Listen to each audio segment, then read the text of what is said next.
ಶ್ರೀನಿವಾಸಪುರ ತಾಲೂಕಿನ ಅರಣ್ಯ ಅಧಿಕಾರಿಗಳು ಬಂದು ನಮಗೆ ಯಾವುದೇ ಇಂಟಿಮೇಷನ್ ಕೊಡದೆ ನಮ್ಮ ಜಮೀನುಗಳಲ್ಲಿ ನುಗ್ಗಿ ಸಿಮೆಂಟ್ ಪಿಲ್ಲರ್ಗಳನ್ನು ನಾಟಿ ಮಾಡ್ತಾ ಇದ್ದಾರೆ. ಅದರಿಂದ ನಮಗೆ ತೊಂದರೆ ಆಗ್ತಾ ಇದೆ. ಇವಾಗ ಕಾನೂನು ಏನು ಹೇಳ್ತಾ ಇದೆ ಅಂದರೆ, ಜಂಟಿ ಸರ್ವೆ ಆಗುವವರೆಗೂ ಯಾರೇ ಬರಬಾರ್ದು ಅಂತ ಒಂದು ಕಾನೂನು ಇದೆ ಅಂತ ನಮಗೆ ತಿಳಿದುಪಟ್ಟಿರುತ್ತೆ. ಜಂಟಿ ಸರ್ವೆ ರೆವಿನ್ಯೂವರಾಗಲಿ, ಫಾರೆಸ್ಟಿವರಾಗಲಿ ರೈತರಿಗೆ ಆ ಒಂದು ಗಮನಕ್ಕೆ ಕೊಟ್ಟು ಆಮೇಲೆ ಅವರು ಬರಬೇಕಾಗಿತ್ತು. ಇವಾಗ ರೈತರ ಮೇಲೆ ದಬ್ಬಾಳಿಕೆ ಮಾಡಿಕೊಂಡು ಇದು ನಮ್ಮದು ಅಂತ ಅರಣ್ಯ ಅಧಿಕಾರಿಗಳು ರೈತರನ್ನು ಹೊಡೆಯುವುದಕ್ಕೆ ಬರ್ತಾ ಇದ್ದಾರೆ. ನಮಗೆ ತುಂಬ ಕಷ್ಟ ಆಗ್ತಾ ಇದೆ. ಆದ್ದರಿಂದ ಎಲ್ಲ ರೈತರು ಕೂಡ ಇವಾಗ ಒಂದು ಕಡೆ ಸೇರಿಸಿ ನಾವು ಇವತ್ತು ಬಂದಿರತಕ್ಕಂಥ ಅರಣ್ಯ ಅಧಿಕಾರಿಗಳು ನಮ್ಮದು ನಿಮ್ಮದೇನಿದೆ ತೋರಿಸಿದ್ರೆ ಅವ್ರು ಏನೂ ತೋರಿಸಲಿಲ್ಲ. ಆದ್ದರಿಂದ ನಮ್ಮ ಹತ್ರ ಸರ್ಕಾರ ನೀಡಿರತಕ್ಕಂಥ ಪಾಣಿಗಳಿದೆ, ಆಸ್ಪತ್ರೆಗಳಿದೆ, ಸಾಗುವಳಿ ಚೀಟಿಗಳಿದೆ. ಇವನ್ ಯಾವುಗಳನ್ನು ಕೂಡ ಅವರು ಗಮನಕ್ಕೆ ತಗೊಳ್ದಿರ ನಮ್ಮನ್ನೇ ತಳ್ಳಿ ಹೊಡೆಯುವುದಕ್ಕೆ ಬರ್ತಾ ಇದ್ದಾರೆ.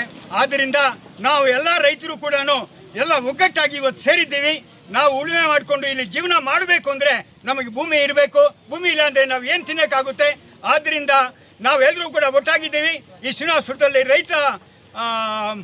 ರೈತರ ಪ್ರಾಂತದ ಸಂಘದ ಪರವಾಗಿ ನಮಗೆ ಅವರು ಅನುಕೂಲವಾಗಿದ್ದಾರೆ. ನಾವು ಅವ್ರ ಜೊತೆಗೆ ಹೇಳಿದ್ದೇವೆ. ಇವಾಗಿಂಥ ಗಲಾಟೆ ಆಗ್ತಾ ಇತ್ತು ಅಂತ ಸಂದರ್ಭದಲ್ಲಿ ನಮ್ಮ ಶ್ರೀನಿವಾಸಪುರ ತಾಲೂಕು ಪೊಲೀಸ್ ಠಾಣೆಯವರು, ಸರ್ಕಲ್ ಇನ್ಸ್ಪೆಕ್ಟರ್ ಅವರು ಅವರೇ ಈ ವಿಷಯ ತಿಳ್ಕೊಂಡು ಬಂದಿದ್ದರು.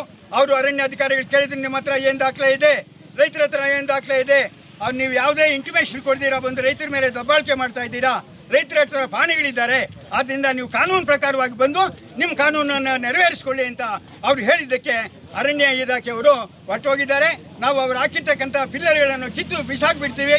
ಅವ್ರು ಯಾವುದೇ ಜಂಟಿ ಕಾರ್ಯ ಆಗಿ ಸರ್ಕಾರ ಒಂದು ಒಪಿನಿಯನ್ ಬರುವವರೆಗೂ ಕೂಡ ಅರಣ್ಯ ಅಧಿಕಾರಿಗಳು ನಮ್ಮ ಭೂಮಿಯಲ್ಲಿ ಬರಬಾರ್ದು ಅಂತ ನಾವು ಎಲ್ಲ ರೈತರಲ್ಲೂ ಕೂಡ ಹೇಳ್ಕೊಳ್ತಾ ಇದ್ದೇವೆ. ಯಾವುದೇ ರೈತರು ಭಯ ಬೀಳುವಂಥ ಅವಶ್ಯಕತೆ ಇಲ್ಲ. ನಾವು ಕಳ್ತನಕ್ಕೆ ಹೋಗ್ತಾ ಇಲ್ಲ, ಫಾರೆಸ್ಟಿಗೆ ಹೋಗ್ತಾ ಇಲ್ಲ. ಇವಾಗ ಆಗಿರ್ತಕ್ಕಂಥ ಪಿಲ್ಲರ್ಗಳನ್ನು ಅಕ್ರಮವಾಗಿ ಹಾಕಿರ್ತಾರೆ ಅಂತ ನಮ್ಮ ಗಮನಕ್ಕೆ ತಿಳಿದು ಬಂದಿರುತ್ತೆ. ಆದ್ದರಿಂದ ಎಲ್ಲ ರೈತರು ಅದನ್ನು ಒಟ್ಟುಗೂಡಿಸಿ ರೈತರು ನಮ್ಮ ಕೋಲಾರ ಜಿಲ್ಲೆಯವರು ಬದುಕುವುದಕ್ಕೆ ಎಲ್ಲ ರೈತರು ಒಂದಾಗೋಣ. ನಮ್ಮ ಸರ್ಕಾರದ ಪರವಾಗಿ ನಾವು ಮನವಿಯನ್ನು ನೀಡೋಣ ಅಂತ ಹೇಳೋದಕ್ಕೆ ನಾನು ಇಚ್ಛೆ ಪಡ್ತಾ ಇದ್ದೀನಿ.